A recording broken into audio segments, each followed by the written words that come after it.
नमस्कार मित्रांनो, Jijau career academy या यूट्यूब चॅनलमध्ये स्वागत आहे. पोलीस भरतीचे आपण क्वेश्चन सिरीज सुरू केलेली आहे. त्यामधलेच आपला चौथं लेक्चर आहे. तर ज्यांनी आधीचे लेक्चर बघितले नाहीत त्यांनी बघून घ्या. येणाऱ्या आता आलेले पोलीस भरतीसाठी अत्यंत उपयुक्त असे झालेले मागचे PYQ आणि काही येण्याची शक्यता असणारे त्याच्या आधारित बनवलेले क्वेश्चन आहेत. तर ज्यांनी बघितले नाही त्यांनी मागच्या व्हिडिओमध्ये बघून घ्या. आज चौथं लेक्चर आहे आणि आपण आता रेग्युलर सिरीज सुरू केलेला आहे. तर पैकीच्या पैकी तुम्हाला मार्क मिळवण्यासाठी अत्यंत उपयुक्त आहे. शक्य तिथे शॉर्ट ट्रिकचा पण वापर केलेला आहे. तर बघा, चला आपण क्वेश्चनला सुरू करूयात. पहिला क्वेश्चन आहे, फरीदाचा जन्म 18 ऑक्टोबर 1993 रोजी झाला. गांधी जयंती शनिवारी होती. तर फरीदाचा आठवा वाढदिवस म्हणजे काय आहे बघा. गांधी जयंतीचा वार दिलाय आपल्याला. गांधी जयंती कोणत्या? 2 ऑक्टोबरला. कोण वारी असते? 2 ऑक्टोबरला असते. पण वार कोणता आहे? शनिवार. कोणता आहे? वार शनिवार आहे, बरोबर. आता काय दिलंय तर 18 ऑक्टोबर 1993 तिचा वाढदिवस आहे. तर आपल्याला आधी 18 ऑक्टोबरची तारीख काढून घ्या, वार काढून घ्या. 18 ऑक्टोबर 1993 ला. बघा, 2 ऑक्टोबरला जर शनिवार असेल तर 18 ऑक्टोबरला कोणता वार येणार? म्हणजे किती दिवस आहेत मध्ये? 18. किती दिवस आहेत मध्ये? तर 18 आहेत. 18 मधून 2 गेले, बरोबर. किती राहिले? 16 राहिले. 16 दिवस राहिले. तर बघा, प्रत्येक 7व्या 8व्या दिवशी तोच वार येतो. म्हणजेच काय बघा, 7 ने जर भाग दिला, 7 दुने 14, 15 आणि 16 किती झाले? 2 दिवस. 2 दिवस पुढे जाईल. किती? 2 शिल्लक राहिले म्हणून 2 दिवस पुढे जाईल. शनिवार, रविवार आणि सोमवार किती आहे? 2 दिवसांनी पुढं सोमवार येईल. काय झालं? 18 ऑक्टोबरला काय आला? सोमवार आला. तर काय म्हणतंय त्यांचा? तर शनिवारी तर 8वा वाढदिवस. 1993 ला जर पहिला जन्मदिवस असेल तर तिचा 8वा वाढदिवस किती 2000 कितीला येणार आहे? 2001 ला येणार आहे. बघा, 2000 कितीला येणार आहे? 2001 ला येणार आहे. तर 1993 ते 2001 म्हणजे किती? असे 8 वर्ष होतील. तर बघा, समजा 1 जानेवारीचा वार पुढच्या 1 जानेवारी पर्यंत किती? 1 दिवसांनीच पुढे जातो. किती? 1 दिवसांनी पुढे जातो. असे किती वर्ष येतं मग? असे 8 वर्ष येतं. मग तुम्हाला किती? 8 दिवसांनी पुढे जाईल वार, बरोबर. पण त्यात जर लीप वर्ष असेल तर काय? लीप वर्ष असेल तर वार 2 नी पुढे जातो. तर यामध्ये बघा, 1993 ते 2001 मध्ये किती लीप वर्ष आहे? तर बघा, 1996 आणि 2000 असे मिळून किती? 2 लीप वर्ष येतं. किती आपल्याकडं? 2 लीप वर्ष आहेत.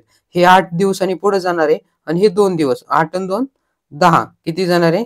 10 दिवसांनी. 10 दिवसालाच आपण 7 ने भाग दिला तर 3 दिवस राहतील. किती राहतील? 3 दिवस बाकी राहील. म्हणजे काय? तर सोमवारपासून 3 दिवस तो वार पुढे जाईल. म्हणजे तिचा 8वा वाढदिवस ते दिवस आपल्याला मिळून जाईल. सोमवारी पासून 3 दिवस पुढे गेलं, 1, 2 आणि 3 दिवस. तर काय येईल? मंगळवार, बुधवार आणि गुरुवार. काय? गुरुवार. तर आपल्याला वार कोणता मिळेल? गुरुवार. गुरुवार किती? 1 नंबर मध्ये. काय मिळेल आपल्याला? 2001 ला तिचा 8वा दिवस कोणवारी मिळणार आहे? गुरुवार. की गुरुवार म्हणजे 1 नंबर पर्याय, 1 नंबर. तर बघा, आता दुसरा क्वेश्चन पाहूयात. तर आजचा वार शुक्रवार 24व्या दिवसानंतर कोणता वार येईल? बघा, आज कोण वार आहे? आजचा वार काय आहे? शुक्रवार आहे. शुक्रवार. आज वार शुक्रवार आहे. तर इथून पुढं किती? 24व्या दिवसानंतर म्हणजे काय? 24वा दिवस काढा. 24व्या दिवसाचा वार काढा आणि त्याच्या पुढचा वार काढायचा. म्हणजे काय? 25 तारखेला, 25व्या दिवशी. 24व्या दिवसानंतर म्हणताय ना, दिवसानंतर म्हणून काय? 25व्या दिवशी. बघा, तर कसं असतं, आठवड्यामध्ये 7 दिवस असतात. म्हणून काय? जो 1 तारखेला समजा पहिल्या दिवशी वार असतो तोच 8व्या दिवशी डबल रिटर्न येतो, बरोबर. त्यामुळे काय करा, 24 ला डायरेक्ट सरळ 7 ने भाग द्या. 7 ने भाग दिला, 7 त्रिक 21. 21 मधून परत 24 मधून 21 गेले, बाकी राहिले 3. किती राहिले? बाकी 3 राहिले. म्हणजेच आपल्याला आता 3 दिवसांनी पुढचा वार मिळणार आहे, तो 24 तारखेला असणार आहे. 3 दिवसांनी पुढचा वार कोणता येणार आहे? बघा, 1, 2 आणि 3 काय आहे? शुक्रवार आहे. म्हणजे शनिवार, रविवार आणि सोमवार. काय मिळणार आहे? सोमवार. बरोबर. म्हणजे 24 तारखेला काय मिळालं आपल्याला? सोमवार मिळाला. तर 24व्या दिवसानंतर म्हणतोय म्हणून 25व्या 25व्या दिवशी. बरोबर. सोमवार आहे तर 25व्या सोमवार नंतर कोणता वार येतो? मंगळवार. काय येतो? मंगळवार. म्हणजे आपलं उत्तर काय मिळणार आहे मग? मंगळवार. पर्याय क्रमांक 2. एकदम सोपा क्वेश्चन आहे.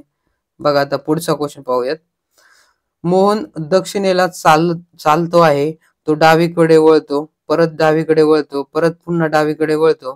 काय? इथं डावीकडे, इथं डावीकडे, इकडं डावीकडे, परत काय एक उजवीकडे वळून चालायला लागतो. तर नेमका तो कोणत्या दिशेला जात असेल? बरोबर. आता कोणत्या दिशेला? बघा त्याचा पॉईंट घेतला आपण, इथं पॉईंट घेतला, तर तो काय म्हणतोय? दक्षिणेला चालत असेल. तो काय? दक्षिणेला चालतो. काय करतो? दक्षिणेला. वरची काय आहे? वरची उत्तर आहे, खालची दक्षिण आहे, इकडली पूर्व आहे, इकडली पश्चिम आहे. बरोबर. आता तो दक्षिणेला चालत असेल तर आपला त्याचं काय?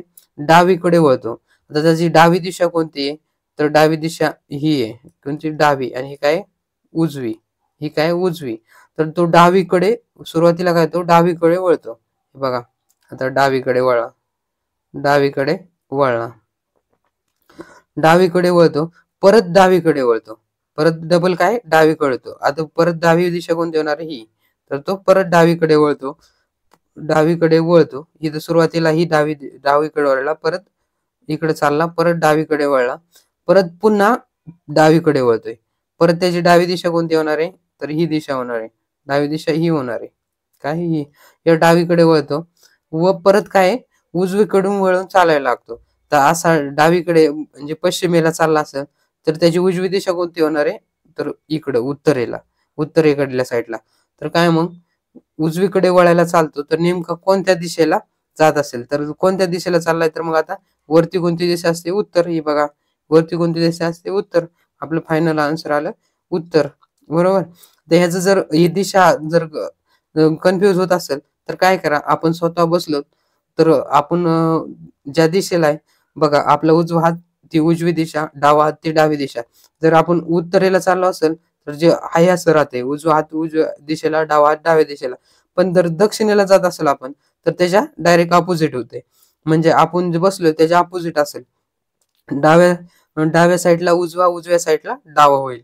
बरोबर. त्यानुसार तुम्ही स्वतः जसं फिरताय, जसं इकडे फिरलात, उजवीकडे फिरलात, तसं हाताच्या ह्यानी लक्षात ठेवायचं आणि तसं फिरवायचं. म्हणजे काय? कन्फ्युज होणार नाही. स्वतःला ते ठेवायचं आणि तसं फिरायचं. तर बघा आता पुढचा क्वेश्चन. एका मैदानावर मुलांच्या जेवढ्या रांगा आहेत तेवढेच मुले त्या रांगेत आहेत. रमेश मधल्या रांगेत मध्यभागी उभा आहे. त्याच्या समोर 5 मुले आहेत असतील तर मैदानावर एकूण विद्यार्थी किती? बघा म्हणजे त्यांचं म्हणणं काय आहे? जेवढ्या रांग आहेत जेवढ्या रांग आहेत तेवढेच मुले एका रांगेत आहेत. प्रत्येक रांगेत काय आहेत? तेवढेच मुले आहेत. बरोबर. एका रांगेत जेवढे मुले असणार आहेत तेवढ्याच रांगा पण असणार आहेत. आता मध्यभागी घेतलं, तो काय आहे? मध्यभागी आहे समजा. इथं मध्यभागी येतो. तर त्याच्या पुढे किती? 5 मुलं आहेत. त्याच्या 5 पुढे मुलं आहेत. तो मध्यभागी उभा आहे म्हणजे त्याच्या पाठीमागं पण 5 असणार आहेत. बरोबर. आणि त्याचा 6वा क्रमांक असणार आहे. म्हणजे बघा 5 आणि 5 10 आणि 1 11. म्हणजे एका रांगेत किती मुलं आहेत? तर 11. अशा रांगा पण किती येतात? अशा रांगा पण 11च्या. मग काय? तर मैदानावर विद्यार्थी किती? मग बघा 11 गुणिले 11 अशा 11 रांगा आणि 11 विद्यार्थी. तर मग 11 गुणिले 11 किती येईल मग? गुणाकार किती येईल? 121. पर्याय क्रमांक 2 मध्ये. चला सोपा क्वेश्चन होता. आता पुढचा क्वेश्चन पाहूयात. 12 वाजून 20 मिनिटं तास काटा व मिनिट काटा यामधील कोण किती अंशाचा असतो? म्हणजे किती बघा 12 वाजून 20 मिनिटे, 12 वाजून 20 मिनिटे, 12 वाजून 20 मिनिटांनी तास काटा व मिनिट काटा यातील कोण काढायचा आपल्याला? बरोबर. तर बघा जर मिनिट असतील, मिनिटे असेल, एक मिनिट असेल, 1 मिनिट असेल तर ना 1 मिनिट आणि मिनिट काटा आहे ना, मिनिट काटा एका मिनिटाला कितीने पुढे जातो, तर 6 अंशाने पुढे जातो. एका मिनिटाला मिनिट काटा 6 अंशाने पुढे जातो बघा. तर मग किती आहे, 12 वाजून 20 मिनिटं येतं बरोबर. तर 20 मिनिटं पुढे जाणार आहे तो. म्हणजे काय, एका मिनिटाला 6, तर 20 मिनिटाला किती होईल मग, 20 गुणिले 6, 6 दुने 12, किती 120 अंश. काय तो 120 अंश पुढे जाणार आहे. आणि हाच जर विचार केला तर आपल्याला आता मिनिट काटा मिळाला. तर आपल्याला तास काटा काढला, तर तास काटा हा एका मिनिटाला एका मिनिटाला 0.5 अंशाने पुढे जातो. काय जातो, एका मिनिटाला 0.5 अंशाने पुढे जातो. तर आपल्याला किती आहे, 12 वाजून 20 मिनिटं येतं. म्हणजे तो 20 मिनिटात किती पुढे जाणार आहे, तर बघा मग 0.5 गुणिले किती 20 मिनिटं. बघा 5 दुने 10, किती 110, 5 दुने 10, 5 दुने 10, किती आलं ह्याचं, 20 100, किती आलं 100. आणि पॉईंट किती, एकानंतर पॉईंट आहे, म्हणजे किती आलं 10. एकानंतर पॉईंट दिला, किती राहिले 10 राहिले. तर तो एका 20 मिनिटात तो किती घड्याळ, थोडक्यात तो 20 मिनिटात किती जाणार आहे पुढं, 10 अंशाने पुढे जाणार आहे. आणि हा कितीने पुढे जाणार आहे, तर 120 अंशाने पुढे जाणार आहे. मग करा वजाबाकी करा, 120 मायनस 10, किती राहिले 110 अंश, किती 110 अंश. बघा किती आलं उत्तर आपलं 110 अंश. 1 नंबर मध्ये, पर्याय क्रमांक 1 मध्ये. किती 20 मिनिटात मिनिट काटा 120 ने आणि तास काटा 10 ने जाणार आहे. म्हणून 120 मधून 10 मायनस केले, किती राहिले 110. पर्याय क्रमांक 1 नंबर. तर आता पुढचं पाहूयात. एक घड्याळ 4 वाजून 4x दिले, 4x मिनिटे व 6 वाजून 6x मिनिटे कमी ही एकच वेळ दाखवते. तर त्या घड्याळात किती वाजले असतील. म्हणजे बघा 4 वाजून 4x मिनिटे, म्हणजे 4 वाजून 4x मिनिटे आणि काय 6 वाजायला किती 6x मिनिटे कमी. आणि हे काय पुढे, समजा 4 वाजून 4x मिनिटे झाले आणि 6 वाजायला 6x मिनिटे कमी येतं. तर सेम वेळ दाखवते असं कोणतं आहे, सेम वेळ दाखवणारा टायमिंग कोणता आहे. बघा 4:50, 4:48, 4:36 आणि 4:59. असं कोणता टायमिंग की सेम वेळ दाखवेल. 4 वाजून एवढे मिनिटं आणि 6 वाजायला एवढे मिनिटं कमी, म्हणजे सेम वेळ दाखवणारा. दोन्हीला पण सेम वेळ दाखवायचा आहे. तर काय करा, हे 4x 6x आहे बरोबर. दोन्हीत फरक कितीचा आहे, 4 वाजता आणि 6 वाजता. म्हणजे फरक कितीचा आहे, 4 वाजता आणि 6 वाजता बरोबर. यात फरक आहे 2 तासाचा. किती फरक आहे, 2 तासाचा. 2 तासात किती मिनिट असतात, तर 2 तासात 120 मिनिट असतात. एका तासाला 60 मिनिट असतात, म्हणून 2 तासाला 120 मिनिट असतात. आणि हे मिनिट येतं किती 4x आणि 6x. म्हणजे आपल्याला थोडक्यात या x ची किंमत काढायची. तर बघा मग 4x प्लस 6x म्हणजेच किती 2 तास आहेत. तर किती 2 तास म्हणजेच किती 120 मिनिटं. हे काय करा, 4x आणि 6x ची बेरीज करा आणि कितीचा फरक आहे, तर 120 मिनिटाचा, म्हणून 120 मिनिटे. 6 आणि 4 किती 10x, किती 10x बरोबर किती 120. तर x बरोबर किती आलं, x बरोबर बघा 120 मधून 10 गेले तर किती राहिले 12 राहिले. x बरोबर किती राहिले 12 राहिले. x बरोबर 12. तर मग टाका इथं बघा 4 वाजून किती आहे 4x आहे, म्हणजे x च्या जागेवर काय करा 12 ठेवा. बघा 4x बरोबर किती, मग 4 गुणिले 12, 12 किती 48. म्हणजेच किती आला टायमिंग आपला 4 वाजून 48 मिनिटं. पर्याय क्रमांक बघा किती 2 मध्ये. बघा आता सेम होतंय का नाही. बघा 4 वाजून 48 मिनिटं, 4 वाजून किती 4 वाजून 48 मिनिटं.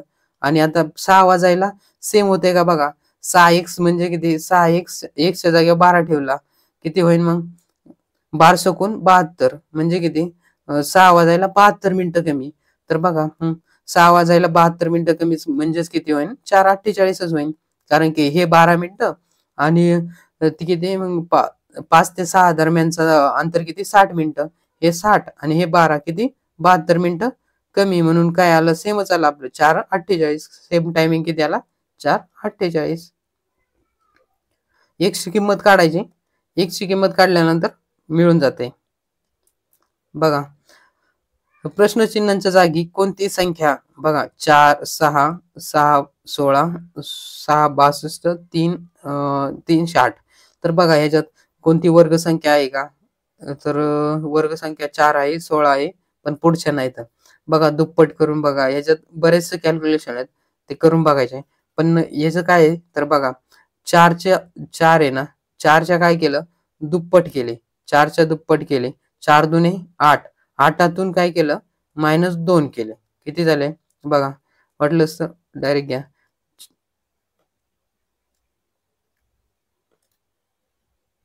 4च्या दुप्पट किती, 8, 4च्या दुप्पट 8, मायनस काय 2, किती राहिले 6, काय आलं, पुढची संख्या आली, बरोबर. आता बघा 6च्या 6च्या काय केलं, 3 पट केलं, 6 18, किती आलं, 6 18, -2 केले, किती आलं, 16. बघा आता 16च्या 4 पट केलं आणि ह्याच्यातून 16 चोक 64 आलं, याच्यातून 2 वजा केले, किती आले, 62 आले. असं मिळून तिसऱ्याचं पण ते केलं तर काय येतंय, 308 येतंय. आता बघा 30 जर आपण किती, हे 4 झाले, बरोबर.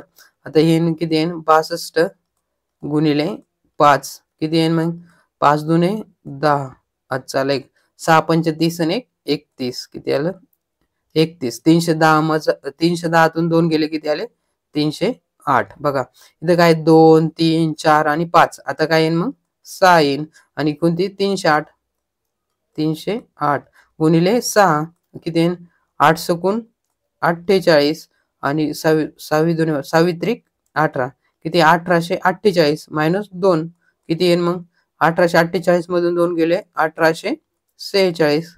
आपलं उत्तर काय आलं, 1846, पर्याय क्रमांक 4 मध्ये. बघा 4च्या दुप्पट केलं, 4ला 2 निघूनलं आणि त्यातून 2 वजा केले, 6ला 3 निघूनलं, 16ला 4 निघूनलं, 62ला 5, म्हणजे इथं बघा 1 ने वाढ, 2, 3, 4, 5 आणि 6, आणि सगळ्यातून 2 मायनस केले, तर आपल्याला पुढची संख्या मिळून गेली. बघा आता पुढचं, विसंगत पद ओळखा. म्हणजेच काय, आता बघा यात सगळ्या काहीतरी सगळ्यामध्ये सेम आहे आणि त्यात एकातच काहीतरी फरक आहे. तर बघा यात जर बघितलं, यात व्यवस्थित जर तुम्ही बघितलं तर अंतर बघा 7 आणि 5 12, म्हणजे 7 बघा 7 आणि 5, इकडे 7 आणि किती आहे 12 आहे, 5 नाही 12 आहे, 7 आणि 12 मध्ये किती आहे, 5चा फरक आहे, 7 आणि 5 12, यात किती 5चा फरक पडलाय. बघा 12 आणि 17, 12 आणि 17 मध्ये कितीचा फरक पडलाय, 5चा फरक पडलाय, किती, आणि 17 आणि 21 किती, 17 आणि 21, 21 कितीचा फरक पडलाय, 3 आणि 1 4चा फरक पडलाय, बरोबर. 21 म्हणजे 4चा फरक पडलाय. तर मग इथं काय, इथं 5चा पडलाय, इथं 5चा पडलाय, म्हणजे ही संख्या चुकीची आहे. 21 आपली काय चुकीची आहे. विसंगत पद म्हणजे काय, 21 चुकीचं आहे. इथंच काय पाहिजे होतं, 17 मधून 17त 5 मिळवले, किती पाहिजे होतं, 22 पाहिजे होतं. इथं काय पाहिजे होतं, 22. बघा आता पुढं तीच संख्या ठेवून व्यवस्थित बरोबर येते का, बघा बघा हे 22 ठेवलं, 22 आणि 27, 22 मध्ये 5 मिळवले, काय किती झालं, 27. 22 मध्ये 5 मिळवलं 27, आणि 27 मध्ये परत 5 मिळवले, 27 मध्ये 5 मिळवले तर काय 32 येते. 27 मध्ये 5 मिळवले, किती 32 येत आहे. म्हणजे सगळीकडं 5-5 मिळवले, तर फक्त इथं चूक झाली, 21च्या जागेवर काय पाहिजे होतं, 22. म्हणजे आपल्या इथं चूक कोणती आहे, विसंगत कोणता आहे, तर पर्याय क्रमांक 1 22, म्हणजे प्रत्येक संख्येत 5 मिळवलाय, तर पुढची संख्या मिळालेली. तर पुढचा क्वेश्चन पाहूयात. बघा प्रश्नचिन्हांच्या जागी वर्णाक्षर ओळखा. वर्णाक्षर ओळखायचं आहे. आता बघा, आता ह्याच्यात जर तुम्ही व्यवस्थित बघितलं तर म्हणजे पुढं कोणती संख्या, कोणता हे वर्णाक्षर येणार आहे ते बघा. मग यामध्ये ए मध्ये ए, परत डी, परत काय आय, नंतर पी, बरोबर. ए ए आणि डी मध्ये किती संख्या येतात, किती वर्ण येतं, बघा बी आणि सी किती होतं, 2 येतं, किती येतं 2 येत. आणि डी आणि आय मध्ये काय येतं, EFGH किती येतं? 4 येतं. किती येतं? 4. किती वर्ण येतं? या दोन्हीच्या मध्ये किती येतं? 4 येतं. बरोबर. आता बघा ह्याच्यामध्ये किती येतं? JKLMNO किती आहेत? हो. काय हे 2, 4 आणि किती येतं? 6 येतं. इथं किती येतं? या दोघांच्या मध्ये किती आहेत? 2, 4 आणि 6. म्हणजे 2 2चा 2 2 ने पुढे जाते. म्हणजे आता पीच्या पुढे के पाहिजे तर 8 वर्ण पाहिजेत. किती पाहिजेत? 8 वर्ण पाहिजेत. काय? 8 पाहिजेत आपल्याला. तेव्हा मग आपल्याला पुढचं वर्ण मिळून जाईल. बघा मग पी नंतर काय मग QRST UVWX आणि पुढचा मग 8 9वा वर्ण काय आहे? Y. काय आहे? Y. मध्ये आपल्याला किती पाहिजेत? 8. हे बघा 2, 4, 6 आणि 8. 8 जर वर्ण गेले तर मग आपल्याला काय आहे? Y येते. Y किती नंबर मध्ये? पर्याय क्रमांक 2 मध्ये. आपलं आन्सर आलं 2. बघा आता पुढचा क्वेश्चन. 6चा 217शी जो संबंध आहे तोच बघा कोणत्या संख्येचा 729 शी संबंध आहे. बघा हे जर तुम्ही जर व्यवस्थित निरीक्षण केलं तर लगेच कळून जाईल तुम्हाला. ह्या दोन्ही संख्या आहे ना घनसंख्येच्या जवळच्या आहेत. हे बघा दोन्ही संख्या घनसंख्येच्या जवळच्या आहेत. तर नुसतं निरीक्षण केलं तरी कळून जाईल तुम्हाला. हे बघा 6चा घन काय आहे? 216. काय आहे? 216. 216 आणि ही संख्या किती? 217 आहे. म्हणजे 216 मध्ये 1 मिळवला. काय आले? 217. आणि तसंच हे जर 730 काय येतं बघा कोणत्या 729 घनसंख्येच्या जवळ येते. 729 घनसंख्या कोणतीची आहे? 9ची. बघा 9चा घन किती आहे? 729. पाठ असेल तर पटकन कळून जाईल तुम्हाला. 729 प्लस 1 म्हणजे किती? 730. म्हणून इथं कोणता अंक पाहिजे आपल्याला? तर 9. पर्याय क्रमांक किती? 4 मध्ये. वर्ग घनपाठ असेल तर 10 पर्यंतचे घनपाठ असेल, वर्ग 20 पर्यंत असेल तरी तुम्हाला कळून जाईल. फास्ट लवकर उत्तर निघून जाईल. आता बघा याचा वर्णाचा या पुढच्या वर्णाशी जो संबंध आहे तोच याचा या पुढच्या वर्णाशी असणार आहे. म्हणून बघा आता काय AZ आणि Y. AZ आणि Y बघा याचाच संबंध काय CX आणि W शी जो संबंध आहे तोच याचा असणार आहे. म्हणून बघा आता EVU बघा ए नंतर किती आहे? मध्ये 1 गेला तर लगेच C आहे. म्हणजे ए नंतर बी मध्ये सोडला लगेच सी आहे. ई नंतर मग एफ गेला जी काय? एफ गेल्यानंतर काय येईल? जी येईल. बरोबर. आता बघा 1 नंबरला जी म्हणल्यावर एफ पर्याय कटला, हा पडला. हे 2 पर्याय कटले. आता काय राहिले? 2 पर्याय राहिले. बघा आता पुढचा बघा. आता हे बघा झेड आणि एक्स आहे. याचा संबंध जर बघितला तर हा आधी आहे, हा नंतर आहे. म्हणून ह्याला आता आपण असं गेलो होतो. आता असं जा एक्स नंतर काय? झेड म्हणजे दोन्ही मध्ये कितीचा फरक आहे? दोन्हीत कोणता अंक येणार? कोणती वर्ण येणार आहे? तर वाय. दोन्हीत म्हणजे वायचा फरक आहे. म्हणजे वाय दोन्हीच्या मध्ये वाय आहे. पण आता आपण काय केलतो? असं गेलतो. आता असं जायचंय आपल्याला. असं जायचंय. नंतर मग आता व्हीच्या आधी एक वर्ण सोडून आधी कोणता येणार आहे? तर इकडे बघा दोन्हीमध्ये टी आहे. दोन्हीमध्ये टी आहे. तर टी बघा. टी बसतोय का? टी इकडे गेलं. हे आपण इकडे गेलतो. आता हे गेलं. काय येईल मग? यू. काय येईल? यू बरोबर व्ही म्हणजे बसतंय. काय? व्ही बसतंय. टी बसतोय आपला. बरोबर. इथं पण टी आहे, इथं पण टी आहे. पण आता फक्त शेवटच्या अंकावर निघणार आहे आपल्याला. तर बघा आता बघा वाय आणि डब्ल्यू म्हणजे आता इकडून इकडे जायचंय का? तर नाही. आता इकडूनच आपल्याला डबल परत पण इकडे जायचंय. हे बघा डब्ल्यू नंतर काय? एक्स आणि नंतर लगेच वाय आहे. म्हणजे एक्स आहे मध्ये दोन्हीच्या. तर आपल्याला काय करायचं आता? इकडल्या अंकाकडून वर्णाकडून इकडे जायचंय. बरोबर. आता बघा एस जर घेतला तर एस म्हणल्यावर जर आपण एस घेतला तर काय होईल? PQR एस घेतला तर काय होईल? एस मध्ये काय येईल? टी आणि यू बसतंय. बरोबर. टी आणि यू म्हणजे पर्याय क्रमांक आपला 3 आन्सर आहे. पर्याय क्रमांक 3 आन्सर आहे. आर जर घेतला असतं आर घेतला असतं तर मग 2 अंक होतात, एस आणि टी. म्हणून आर आपण घेतला नाही.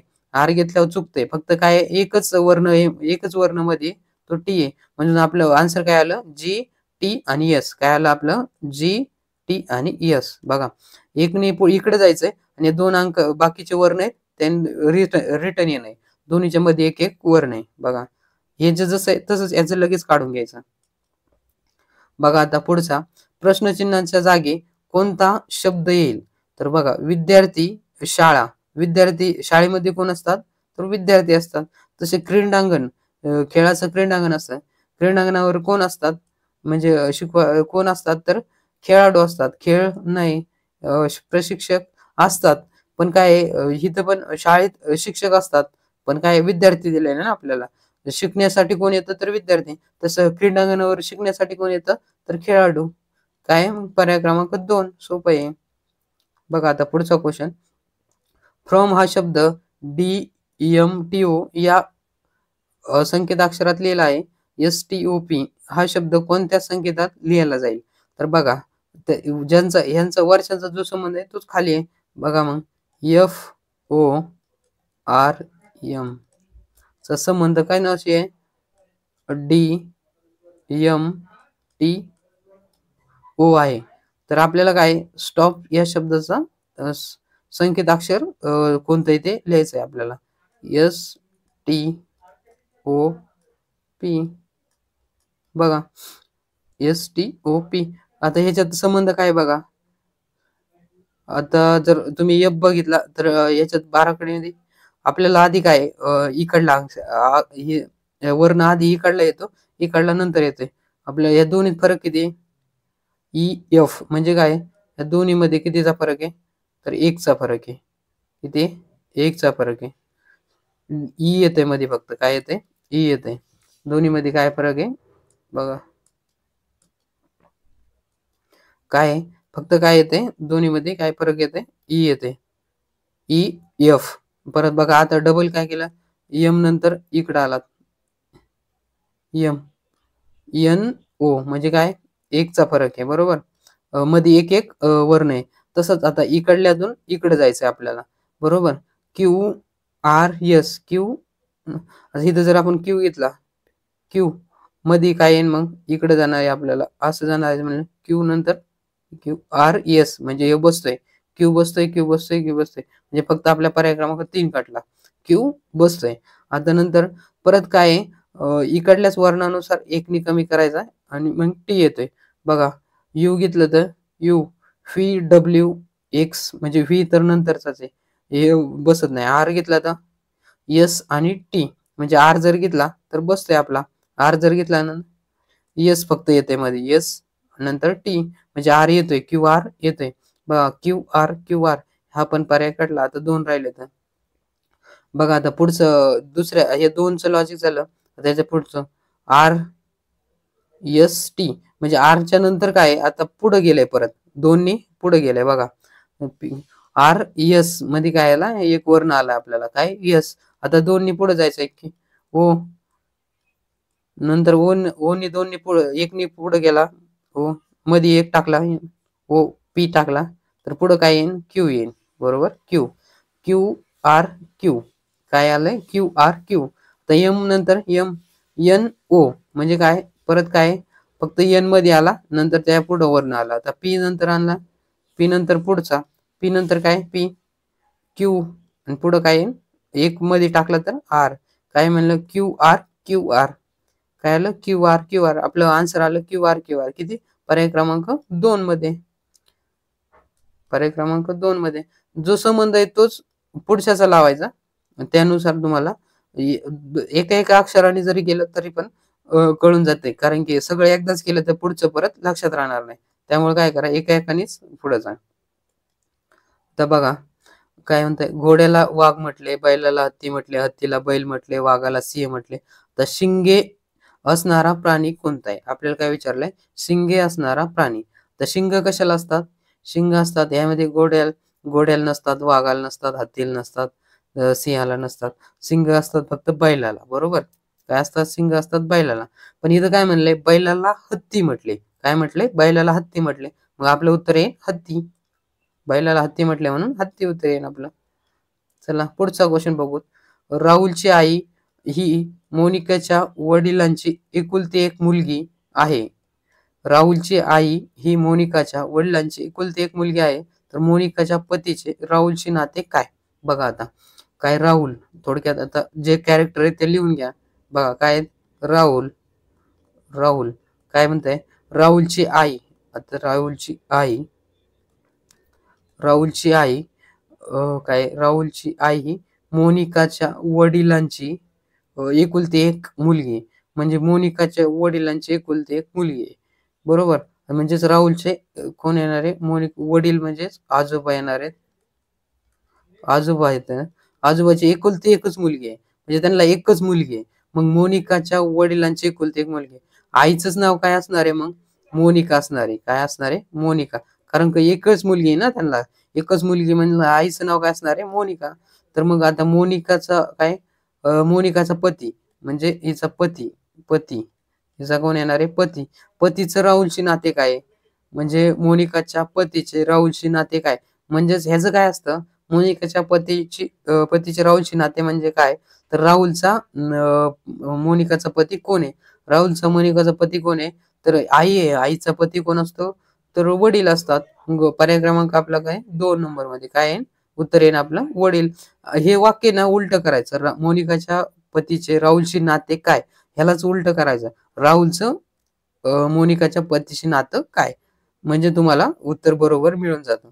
काय आहे मग राहुलचं मोनिकाच्या पतीशी नाते काय येणार आहे, म्हणजे राहुलचा पती कोण आहे, मोनिकाचा पती कोण आहे, तर वडील येतं. एकुलता एकच मुलगी ना.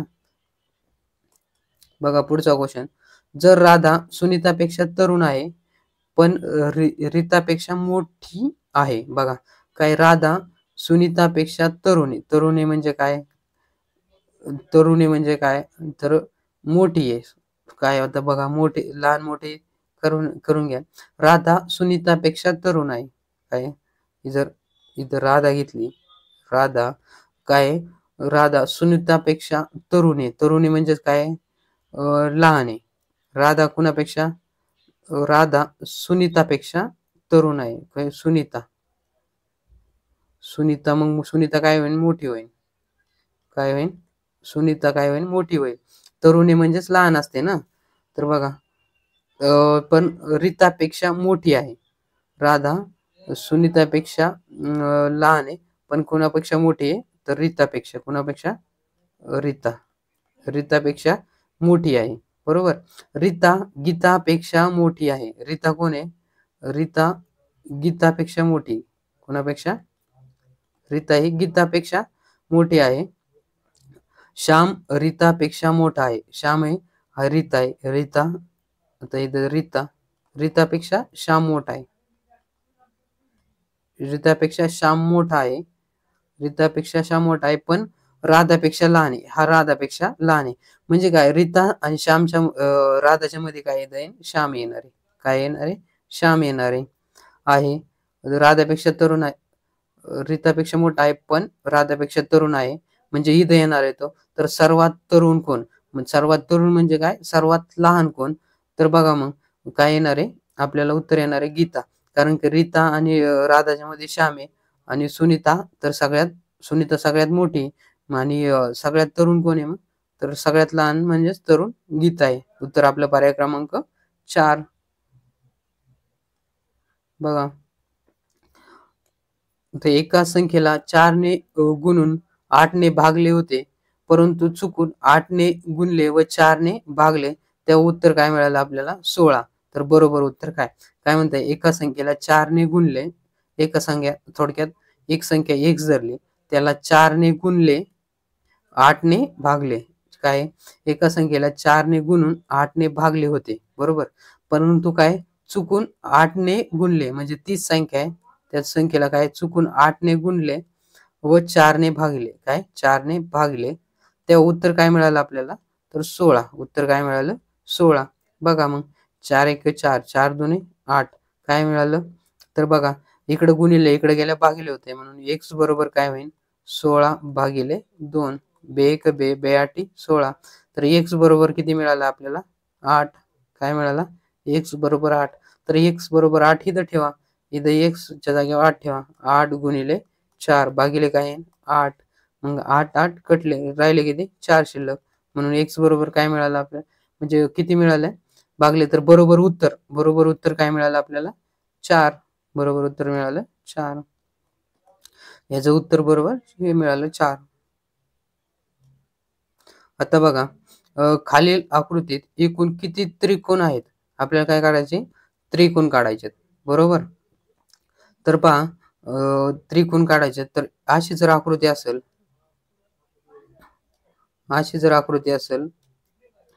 अशा आकृतीमध्ये एकूण किती 8 त्रिकोण असतात. किती 8 असतात. एकूण 8 त्रिकोण असतात बघा 1 2 3 4 बरोबर 1 5 6 7 आणि हे एक 8 यामध्ये किती 8 त्रिकोण असतात. किती यामध्ये 8 त्रिकोण असतात. असे बघा हे 8 आणि हे 8 किती हे 8 आणि हे 8 8 आणि 8 16 आणि जेव्हा दोन त्रिकोण असे जोडले जातात दोन चौकोन असे जोडले जातात ना जेव्हा असे दोन जोडले जातात ना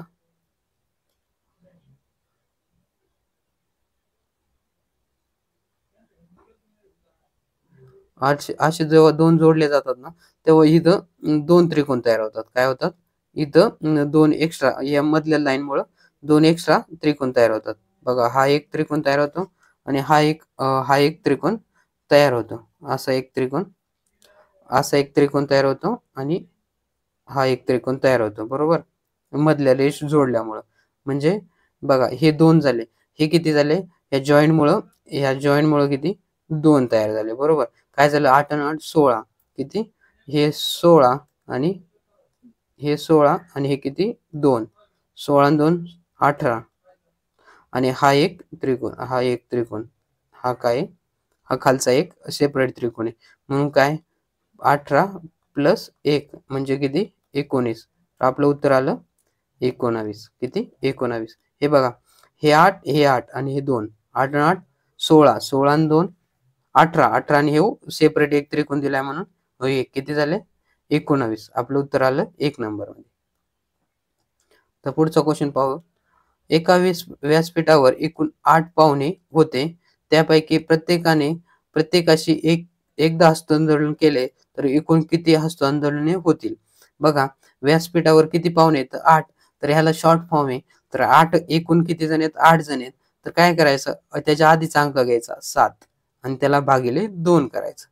त्याच्या आधीचा अंक घ्यायचा आणि त्याला भागिले 2 करायचं. बे चोक 8 किती झालं 7 चोक 28. आपलं उत्तर किती मिळालं 28. पर्याय क्रमांक 1 मध्ये 28. याला काय नाही शॉर्ट फॉर्म आहे. फक्त त्या संख्येची पुढची संख्या लहान संख्या घ्यायची आणि त्याला 2 ने भाग द्यायचा. येणारं उत्तरही मिळून जातं तुम्हाला. बघा एक माकड 25 मीटर उंच असलेल्या खांबावर चढण्याचा प्रयत्न करते. ते एका मिनिटाला 5 मीटर चढते व दुसऱ्या मिनिटाला 3 मीटर खाली येते. तर एक करता किती मिनिटात त्या खांबाच्या टोकाला गाठेल. म्हणजेच बघा आता काय दिलंय एकूण खांब किती आहे 15 मीटरचा आहे. एकूण खांब किती हा खांब आहे याला 15 मीटरचा खांब आहे. काय 15 मीटरचा खांब आहे. ते एका मिनिटाला ते 5 मीटर चढतं आणि परत दुसऱ्या मिनिटाला ते काय करते 3 मिनिटं म्हणजे ते एका मिनिटाला 5 मीटर चढते व दुसऱ्या मिनिटाला ते काय 3 मीटर खाली येते. किती 3 मीटर खाली येतं. तर बघा एका मिनिटाला ते 5 मीटर वर जाते परत दुसऱ्या मिनिटाला 3 मीटर ते खाली येते. तर असे करताना त्याला किती मिनिटात वर चढायचंय म्हणजे किती मिनिटात वर चढेल. बघा एका मिनिटात ते जर 5 गेलं बरोबर दुसऱ्या मिनिटाला किती मिनिटात त्या खांबाचे टोक गाठेल. किती मिनिटं काढायचे आपल्याला काय काढायचंय किती मिनिटं काढायचे किती मिनिटात खांबाचे टोक गाठेल. बघा पहिल्यांदा 5 गेलं किती वेळात असेल तरी पहिल्यांदा एका मिनिटात काय गेलं 5 गेलं एका मिनिटात 5 गेलं परत दुसऱ्या मिनिटाला खाली आलं म्हणजे किती 3 आलं खाली तर किती 2 मीटरच पहिल्या 2 मिनिटात ते 2 मिनिटात किती 2 मीटर वरती केलं बरोबर. 2 मीटर वरती गेलं. आता परत काय होईल, किती 2 मीटर संपलं. इथून परत 5 गेलं, 5 गेलं, नंतर खाली 3 आलं. म्हणजे काय, परत पुढच्या 2 मिनिटाला परत 2 मीटर वरती गेलं. किती? 2 मीटर वरती गेलं. असं 4 मीटर आलं. परत तिसऱ्या तिसऱ्या आणि चौथ्या मिनिटाला परत 2 गेलं. 2, 4 आणि 6 किती? परत दुसऱ्या मिनिटाला 2 गेलं. किती? तर 2, 4, 6 मीटर झालं. 6 मीटर झालं. परत तिसऱ्या मिनिटाला 5 गेलं, परत 3 खाली आलं. तर किती? परत 8 झालं आता. किती? 8 झालं. 2 इथं 4 झालं, इथं 6 झालं, इथं 8 झालं. बरोबर? आता मिनिटाला झालं. 8 झालं. आता परत 2 मिनिटांनी 5 गेलं, परत खाली आलं 3 मीटर. किती? तर मग पुढच्या 2 मिनिटात किती झालं? 10 झालं. बरोबर? इथे 10 मीटर आता आलंय ते. बरोबर? 10 मीटर आलंय. पण आता पुढच्या 1 मिनिटात ते काय करणार आहे? पूर्ण 5 मिनिटं वरती जाणार आहे. एकदा वरती गेल्यानंतर परत खाली येण्याचा काही संबंधच नाही. कारण की वरती खांब शिल्लकच राहणार नाही. बरोबर? एकदा वरती गेला टोकाला म्हणजे पुढच्या 1 मिनिटात ते किती जाणार आहे? 5 मीटर जाणार आहे. म्हणजे किती? हे 10 आणि 5 किती? 15 मीटर तो वरती चढला. किती? 15 मीटर. पण मग बघा, तर मिनिटे दिले. किती मिनिटात आहे ना, त्या खांबाचे टोक गाठेल. करता ते किती मिनिटात आहे? तर बघा, 2 हे 2 मिनिटं, 4, 6, 8, 10 आणि 1 11. किती मिनिटं झाले? हे बघा, हे 2 मिनिटं, हे 2 मिनिटं 4, 2 6, 2 8, हे 2 10 आणि हे 1 मिनिट. हे किती झाले? 11 मिनिटं झाली. किती? 11 मिनिटे. पर्याय क्रमांक 4 11 मिनिटे. 11 मिनिटे. कारण की 8-10 जेव्हा 10 मीटर जाईल, तो परत 10 मीटर एकदा गेला, इथं 10 मीटर गेला, की डायरेक्ट 1 मिनिटात तो 5 मीटर जाणार आहे. मग एकदा डायरेक्ट पुढच्या 1 मिनिटाला तो 5 मीटर गेला म्हणजे डायरेक्ट 15 ला गेला. एकदा टोकालाच पोहोचला. वरती टोकाला पोहोचल्यानंतर खाली येण्याचा काही संबंध नाही. टोकाला टोक गाठवलं त्याने. म्हणजेच किती? 2, 4, 6, 8 आणि 10व्या मिनिटाला तो 10 मीटर गेला होता आणि वरचं परत 1 मिनिटात तो 5 गेला. म्हणून 11 मिनिटात तो किती? 15 मीटर गेला. तर मग उत्तर आपलं आलं पर्याय क्रमांक 4. तर पुढचा क्वेश्चन पाहूयात. दिलेल्या आकृतीत एकूण चौकोन किती येतं? काय आपल्याला विचारलंय? चौकोन विचारले. काय मिळाले? चौकोन. चौकोन चौकोन जर चौकोन विचारला असेल तर काय करायचं? सरळ-सरळ अंक टाकून घ्यायचे. 1, 2, 3 आणि 4. परत काय 1, 2 आणि 3. या अशी बेरीज करायची आणि अशी बेरीज करायची आणि येणारे उत्तर येणाऱ्या ह्याला दोन्हींचा गुणाकार करायचा असतो. 4 आणि 3 4 आणि 3 7. 7 आणि 2 9 आणि 1 10. 10 आणि 3 आणि 2 5 आणि 1 6. किती? 6. इकडे 10 आले, इकडे 6 आले. सरळ-सरळ दोन्हीचा गुणाकार करा. 10 गुणिले 6 बरोबर किती? 60. आपलं उत्तर किती आलं? 60. चौकोन विचारलंय त्यामुळे काय करायचं? सरळ-सरळ चौकोनांचे अंक टाकायचे, बेरीज करायची आणि या दोन्हींचा गुणाकार करायचा. दोन्हीचा गुणाकार करायचा. आपण पुढचं एक लेक्चर घेऊयात, की संख्या दिलेल्या याच्यामध्ये आकृत्या किती आहेत ते आकृत्यांची संख्या मोजणे. स्पेशल आपण त्रिकोण, चौकोन, परत चौरस वगैरे त्याचं एक 10-15 क्वेश्चनचा एक लेक्चर पुढच्या ह्याच्यात टाकूयात. तर संपले. तर भेटूयात आता पुढच्या लेक्चरमध्ये. असेच आपले आता पोलीस भरती होईपर्यंत टेस्ट सिरीज सुरू राहणार आहे.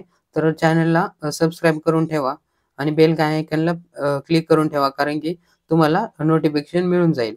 बरोबर? तर असेच आपले टेस्ट सिरीज सुरू राहील.